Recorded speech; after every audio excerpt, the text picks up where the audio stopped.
Hello guys, for today's video tayo po ay magluluto ng dilata ating pasasarapin ang simpleng dilata na giniling. Ayan, pasasarapin natin, gagawin natin masarap na pambaon. Ayan, ginisa ko na po yan sa sibuyas at bawang. Mekos. Kailangan diskartehan natin para maging masarap at kainin ng ating mga anak. Yan, lagyan natin ng kaunting soy sauce. Natin uling halu-haluin.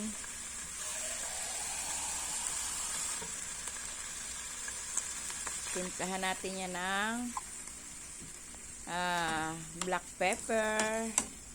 Lagyan natin ng kaunting tubig. Timplahan na natin ng black pepper at saka ng kaunting bitchin, kaunting pampalasa. Ayan. Kahit simpleng dilata lang, kailangan nating gawan ng twist para maging masarap at siguradong kakainin ng ating mga anak. Kasi lahat ng bilihin ngayon ay mga mahal na. Wala nang mura. Mapapamura ka na lang sa kamahalan ng mga bilihin. Kaya kailangan natin diskartihan. Lagyan natin ng kaunting twist para maging masarap. Ayan. Pag hindi tayo gumawa ng paraan, hindi nila kakainin yan. Ngayon ang mga kabataan ay masyado nang mapili sa mga pagkain. Dahil wala akong stock dito na lulutuin, ayan, yan dilata na lang ang ginawan ko ng paraan para maging masarap. Ayan, lalagyan natin yan ng ketchup para kaaya-aya ang kulay niya. Yan, nilagyan ko na yun ng betchin.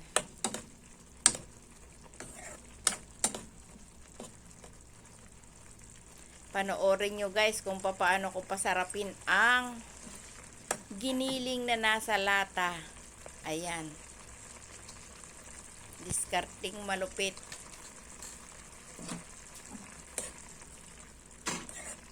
Sa mga nanay, napakahirap mag-isip kung ano ang pwedeng lutuin, kung ano ang pwedeng ihandang ulam para kainin ng mga anak, kasi kalimitan ang mga bata ay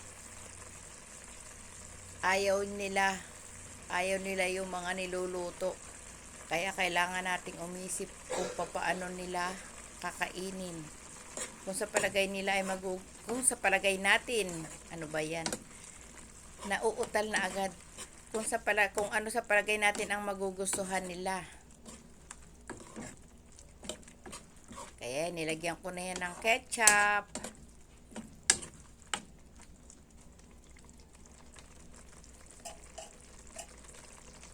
Minsan ako'y nagluto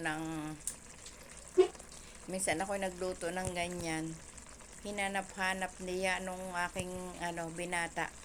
Sabi, "Inay, masarap yung niluto mong ganun." O ay kaya inulit ko. Mga experiment lang. Nandito sa kusina ko.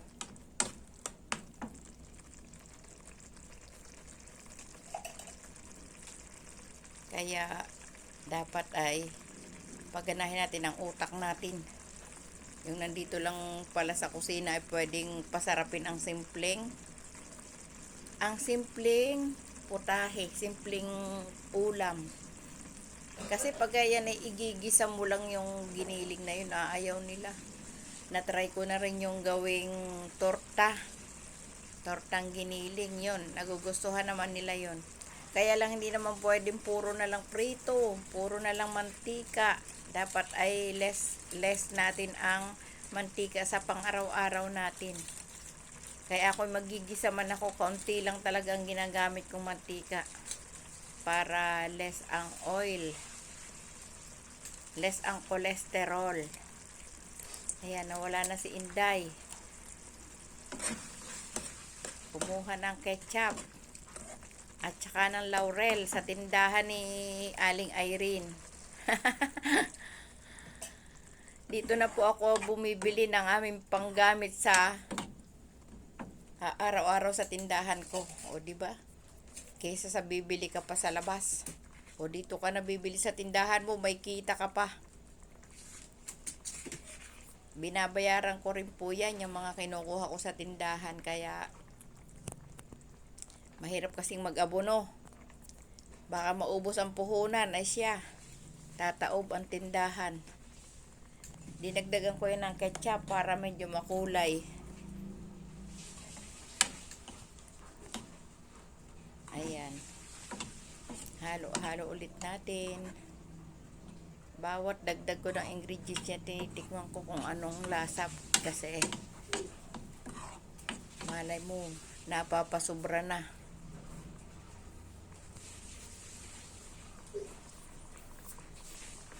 Experiment din tayo kung saan ang magiging maganda ang resulta at kung alin ang magugustuhan ng ating mga kapamilya.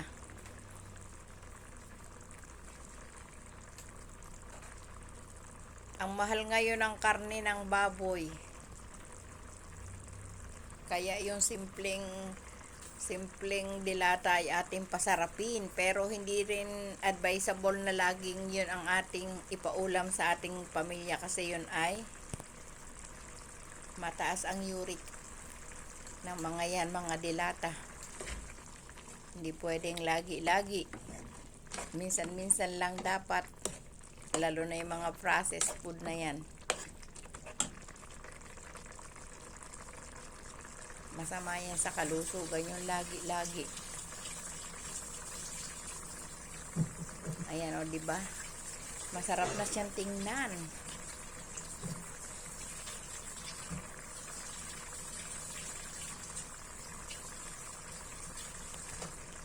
Kuluin lang natin.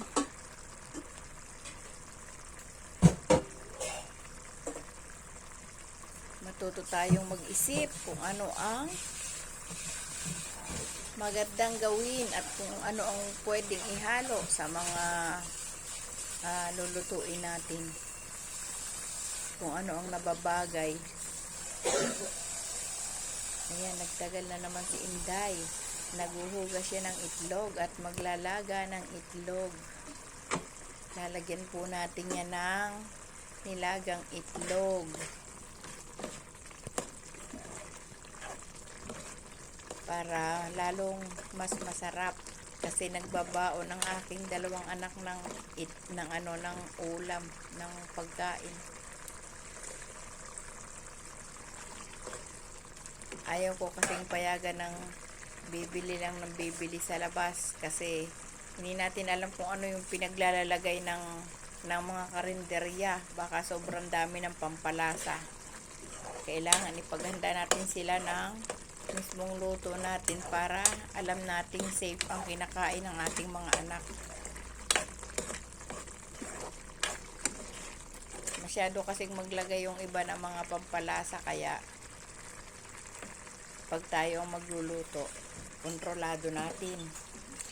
Mas safe ang luto ng nanay kaysa sa luto ng mga karinderya. Ayan, nagtikim-tikim na naman si Inday.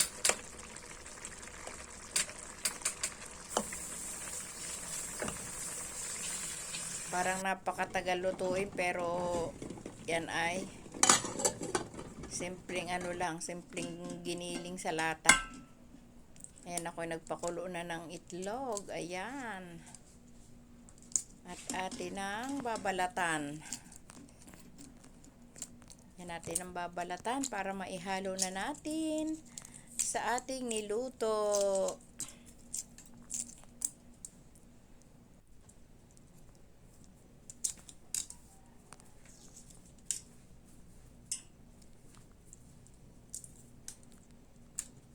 O diba, makakabuo na tayo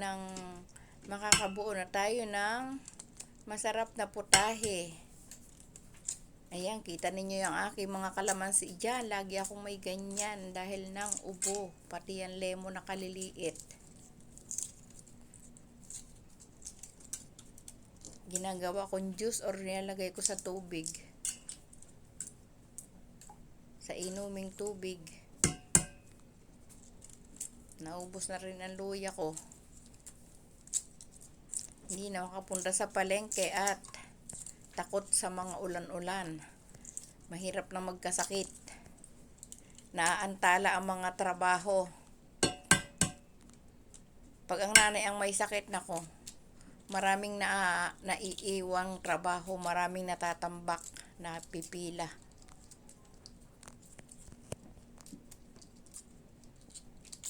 Yan, ang bagal ni Inday Ayaw ko kasing magkakadamage yung itlog. Gusto ko maiilagay ko siya ng buong buo doon sa maarte kasi ang mga anak ko eh. Maganda may ilagay ko siya ng buo doon sa sa ulam para pati magandang tingnan. O, diba? Pati pagbabalat ng itlog, pinapag-ingatan. Ayan, maraming salamat sa lagi ninyong pag-support sa aking mga videos at sa aking mga live. Alam na ninyo kung sino-sino kayo. Maraming salamat sa walang sawa ninyong pagsuporta at sa pagtulong sa pag-unlock ng aking watch hour. Ayan na po ang ating binalatang itlog. Ihahalo na natin dito sa ating giniling. O ayan, 'di ba? Nagmukha ng saucy ang ating ulam, simpleng ulam. Simpleng dilata na pinasarap. Ayan.